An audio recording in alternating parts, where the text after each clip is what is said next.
ang kakap... Ang... Mm, ipinapangalandakan, may isang pamangkin ng congressman na kontraktor. Opo. Nagpo-post siya na, alam nyo, mas maganda itong sinakyan namin na private plane ngayon. Kasi dati-rate, yung ginagamit namin ng family namin, maliit lang na private plane. Ngayon, better na ito. Alam niyo ho yun? Opo. Ito ho yung aking pinsan. Ayun, ito yung family ko. Meron pa siyang, dito, mas maganda to kasi may table. Pwede kang mag-wine-wine, pwede kang mag-cheese-cheese. Oo. Ano yun tawag dun sa feed mo, pag meron kang social media, kailangan aesthetic yung post mo. Okay. This is our current situation. And alam niyo ba guys, mas gusto ko tong plane na to kesa dun sa maliit na ginagamit namin. Kasi this one is not super matagtag, tapos may mga tables, mas maluwag siya. This one is a 6 to 7 seater plane. And meron pang seats sa likod. Baby girl! Mukhang, ano ba yung suot mo? Yan ba, Duster ni Mama Tess. hindi, parang hindi, parang, tama ba, ano yan? Logo ba yan ng, parang Gucci ba yan? Wow, I wish. Mahal, wala akong pambili. Ang kwintas mo, ano ba yan? Ha? Ito? Wala ka bang Edi vlog syempre na, Green Hills. wala ka bang vlog na nagsasabi kung magkano ang presyo ng bawat suot mo? Naku, hindi po pwede yun. Meron, ukay-ukay vlog. Yung hikaw mo, Shopee. wala ba rin presyo yan? Yung Wala. suot mong relo, Oo. suot mong sapatos. Oo. Hindi ba? Mga kapatid, ngayon po ay, ewan ko na lamang po kung bakit nangyayari po ito sa ating lipunan. Pansinin po ninyo, no? Sorry po, simulan po natin itong ating programa dahil mamaya pag-uusapan po natin to. Ngayon mga kapatid, bagamat yung iba nagtanggalan na ho ng kanilang mga post, no? Meron po talagang ipinapangalandakan, may isang pamangkin ng congressman na kontraktor. Nagpo-post siya na, alam nyo, mas maganda itong sinakyan namin na private plane ngayon. Kasi dati-rate, yung ginagamit namin ng family namin, maliit lang na private plane. Ngayon, better na ito. Alam niyo ho yun? Ito ho yung aking pinsan. Ayun, ito yung family ko. Meron pa siyang, dito, mas maganda to kasi may table. Pwede kang mag-wine-wine, pwede kang mag-cheese-cheese. Oo. Ano yun tawag dun sa feed mo, pag meron kang social media, kailangan aesthetic yung post mo. Okay. Oo. Mga social media influencer kung tawagin. Di ba? Okay. Papakita nila sa'yo yung lifestyle. Yung sinasabi mo na yan, gustong-gusto yan ng tao dati. Dati. Kaya lang ngayon, pinuputakte nang Okay. malaman na may kaugnayan Okay. sa isang politiko na may sinasabing kaugnayan din sa flood control projects. Kasi nga po, kontraktor yung kanyang kamag-anak. From aesthetic queen, naging mukha daw ng korupsyon. Yan ang sinasabi ngayon sa social media. Tapos meron ka pang post kung saan-saan ka mga bansa na nagpupunta. Oo, tapos binibilang mo pa kung pang ilang bansa yun. Alright, Pagkatapos, and then, from head to toe, Okay. sasabihin mo ngayon, guys, this is Hermes, guys, this is Chanel, Okay. Gucci, Prada, tapos then may the price. amount, and then May the price. presyo. Kasi may magazine na ganun, baby. Okay. Parang lifestyle magazine din, kung saan yung mga sikat na artista, nilalagay doon yung kanilang kasuotan at kung magkano. Okay. Sige. So mga kapatid, maliban po dito sa batang ito, mawalang galang lang po, no? Kasi hindi ho malayo na mabuli siya Kasi nga naman po mga kapatid, hindi ho natin itinutulak yan Kasi nga po hindi tama yan. Pero ito'y nagiging daan ngayon para kaputaktiin ng kung ano-anong negative comments. Mayroon pong district engineer from the Visayas. May ganun din po naman, yung kanyang post ay nasa first class yung upuan ng eroplano. Hindi pala yung business class. At may iniinom siya at nakadisplay yung kanyang mamahaling Louis Vuitton na bag. Oo. At nandun siya First sa class pala yung estatwa na yung Rome yun, sa Rome. 'Di ba? Para bagang ito ho yung mga tao na iisipin po natin, 'di ba? Hindi ho ba kapag magnanakaw ka o magnanakaw yung mga magulang mo o ang uncle mo, hindi ba dapat medyo disimulado tinatago mo? Hindi sa bansang ito ipinapangalandakan nila yung mga ninanakaw ng kanilang pamilya. Kaya talaga mag-iisip ka, ito na ba ngayon ang hinahayaan ng bayan na to? Pinapayagan ba natin ito? At papayag ba tayo sa ganito? Hindi ba? Para bagang natural na ho sa atin yan Right? They flaunt it, no? Maliban dyan, yun pong mga engineers, no? Nasangkot dito sa flood control project. District engineers. Nakita mo naman ang mga suot nila. Ang mga relo, ang mga sapatos, ang mga damit. Ang relo, mga Magkano ba kapatid. sweldo ng district engineer? Pinakamura lang po mga kapatid yun na relo na kanyang bitbit, 12 million pesos. Meron pa daw itong relo na 25 million and they flaunt it. Anyway, mga kapatid, eto po, bago ho tayo mag-break, dahil nga po, alam kong inaabangan nyo ng mga balita, pag-usapan nga natin to. Ngayon, may kautusan ng ating presidente, lifestyle check. Ang daling sabihin, ang sarap pakinggan. Tanong dito, paano yon? Gaano na naman po katagal yon? Mga kapatid, lifestyle check, sinong gagawa? Paano mangyayari? Hindi po ba? Saan ka magsisimula? Sinong uunahin mo? Hindi po ba? Napakadaling sabihin, lifestyle check. Opo. Pero ngayon mga kapatid, ang klaro, meron na po talaga, no? Meron na po talagang identified. Halimbawa, yung na-expose ni Senator Ping Lacson. At kahapon po sa interpellation ni Minority Leader Tito Soto kay Senator Ping, no, siyang una, pinag-usapan na po nila ito eh. Klaro, ika niya. Klarong ghost project. Okay. Nabayaran na ba? Yes. Nabayaran na. Okay. Sino? Contractor. Identified. Sino? District engineer. Identified. Paano na-release yung pera?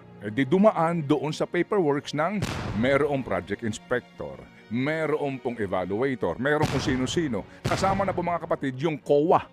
And of course, hindi ma-release yan kung walang DBM din. Hindi ba na tumanggap ng mga dokumento? Meaning, identified na po nila lahat yung pong dinaanan ng proseso bago matanggap ng contractor yung pera na bayad ng gobyerno sa isang proyektong non-existent. So, paano yan? Hihintayin pa po natin sino? Hindi ba dapat po yung mga yan, ngayon pa lang po, pinagkakasuhan na? At bilis-bilisan po yung due process nang sa ganun, pagdadamputin na yan mga kapatid. I mean, sorry po kasi Damputin na talagang yan. mapipikon ka dito po sa ating pinanonood ngayon na para bagang, okay, lifestyle check, sige, gaano ho kabilis yan, gaano katagal yan. Magandang balikan itong nangyari dito po sa isang bansa, ano? Itong First Lady ng, dating First Lady Malaysia. ng Malaysia. Oo. Si Okay. Rosma. Opo, itong dating First Lady, nakakulong ngayon ito. And then, 3 counts pa lang po ang kanyang kinakaharap ng graft. So, 10 years bawat count. Mga kapatid, ito po ay may kaugnayan, hindi pa ito doon sa kanilang wealth fund, no? Na kinasangkutan ng kanyang mister, na nakakulong din po ngayon. Opo, ito ho, yung bribery na nangingialam sa mga kontrata ng gobyerno. Opo, nung nagkaroon ng prima facie evidence, sinalakay kaagad ang bahay nito eh. At ano ang na-recover sa bahay niya? Opo. Mga alahas. Tiaras. 400 piraso ng Hermes bag. Yan. Ang iba nakabox pa. Oo. Diamond necklace, gold necklace. So mga kapatid, di ba? Na 1.6 million US dollars ang halaga. Tsaka, matry mo tiaras ha? Tiaras talaga. So, yung parang little crown. Pati ho cash may na-recover dito. So kumbaga, ang bilis. Alright? Ang bilis po kasi meron ng prima facie evidence na andyan na po ito. So although iba ho ang kanilang panuntunan doon, iba po sila doon, pati sa South Korea, sa ating dito sa lifestyle check nito, dito ho sa mga kaso ngayon, dito ho sa klarong-klaro na, no? Pati ho doon sa kaso ho sa Batangas, sa pupuntahan natin, iisa-isahin natin yung contractor doon, ha? Na sinasabi daw po na nakakopo ng higit sa 1 billion project ho diyan sa Batangas. Na-identify na po natin to. Salamat po sa ating research team dito na nagtulong-tulong para makuha ito. Mamaya iisa-isahin natin to. Yun, nahuli po, in the act. Ilang dekada pong hintayin natin bago makulong yung taong yon. Hindi ba? Sorry ha, na naman cynical. Kailangan na naman ng due process. Cynical ka na naman. Oo, pag pinakikinggan namin ng mga sinasabi mo, well, sad reality. Hindi po ba? Oo, gaano katagal na naman ang hihintayin natin pag na lifestyle check, kapag may nakita na sobra-sobra ang ari-arian sa sinusweldo, kung kagaya ba nung nangyari sa Malaysia ang mangyayari, imposible, Ted Filon. Kasi nga, hindi tayo Malaysia. Tayo ay mga Pilipino. At ang mga Pilipino, parang sanay na sa ganitong issue. Sa South Korea, mga kapatid, nakitaan lang ng suot na kwintas eh. Oo, yung Diba? VCA necklace. Alright. Na mamahalin. Dito po sa bansa, mga kapatid, ano po, ang ating pong salary grade ng mga district engineer ay salary grade 25. Magkano? That's 80,000 pesos a month na sweldo. Alright? Opo. So ngayon, mga Yun na kapatid. yun? Wala nang komisyon? Well, di ba? So pag pinag-usapan natin dito, lifestyle check, na pinagbawal ha, ni Samuel Martires nung siya'y ombudsman. Kasi nga daw nagiging source of extortion at paninirang puri. Yung lifestyle check, alright? Opo. So ang tanong nga ngayon dito, ikaw na Pilipino na naghihirap, ikaw na nagmamaneho ng taxi mo ngayon, di ba? Ikaw na papunta sa iyong trabaho, na ang iniisip mo na ngayon, yung bill mo nababayaran. Yung hulugan mong sasakyan, yung bill mo sa kuryente, bill mo sa tubig, pambaon ni Junior, pamatriko na lang lahat. Yan ang pinoproblema mo. Ano pakiramdam mo dito sa mga pangyayaring ito? Hahayaan mo na lang ba? Palagay ko kinakailangan mag-ingay na po tayo dito. Magkaisa po tayo dito sa pagkondina sa mga bagay na ito kasi inaabuso nila ang pasensya ng mga Pilipino.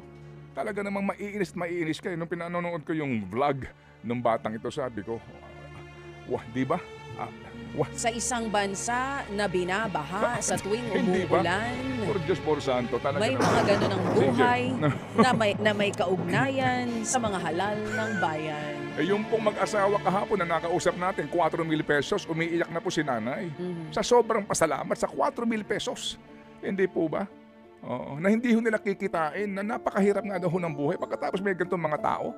Hindi po ba, mga kapatid? At nagyayabang pa sila eh. Yung nga po ang worry ho natin dito. Sa lower house, hindi pa nga po nagsisimula ang investigasyon. Cleared na yung mga congressman eh. Hindi po ba, mga kapatid?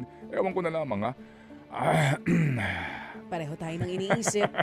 Nung narinig ko Sige, okay. ang puntahan dun sa Kongreso, sabi ko, akala ko mag-iimbestiga kayo. Pero bakit parang tila naging abogado kayo ng mga kapwa ninyo? Okay, sige po. So, sorry po kasi ngayon itong kasamahan namin dito, mga boss namin dito, madaling araw pa lang gising na. Bakit? Sila, magpupulong, magmi-meeting. Bakit? Kinakailangan po magtulong-tulong para po sa kikitain ng bawat isa sa himpilan na ito, ng istasyon, mga kapatid. How to operate this one. Ang hirap kayang kumita ng pera, mga kapatid, di ba? Mahirap kumita pag patas. Oo, pero Hindi pagka siguro sa DPWH ka, try mo.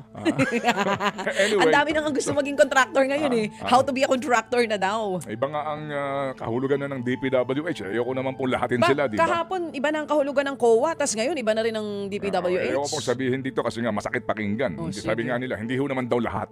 Oo Hindi naman, ba? naniniwala tayo doon. Kung hindi ho naman lahat, edi lumantad kayo. Opo. Lumantad yung malilinis. Opo. Anyway, sige. So, sorry 6:27. Pakita ko sa inyo guys kung paano nagre-refuel yung plane. Ayan. Ayan, dyan pala pinapasok. Actually, first time ko ito makita guys. Ganyan pala. Grabe naman ang tulog neto. As in, pa left and right. Buti na lang di mo na ano yung katabi mo. Wala naman ako. Kasi mo na yung mask mo. Pakita mo naman yung face mo. Dali, huwag ka na ba eh. Pakita mo naman yun. Hala, naliwala. Joke lang. Grabe, mura-mura ka pa. This is our current situation. And alam niyo ba guys, mas gusto ko tong plane na to kaysa dun sa maliit na ginagamit namin. Kasi this one is not super matagtag, tapos may mga tables. Mas malawag siya. This one is a 6 to 7 seater plane. And mayroon pang seats sa likod. Tapos hindi siya maalog. Tapos may ganito pa. Maganda dito, dala tayo ng wine, hamon. Sana dinala ko yung hamon Iberico na nasa ref sa Manila. Ayan, may table din here. Tapos dun yung captain and mekaniko.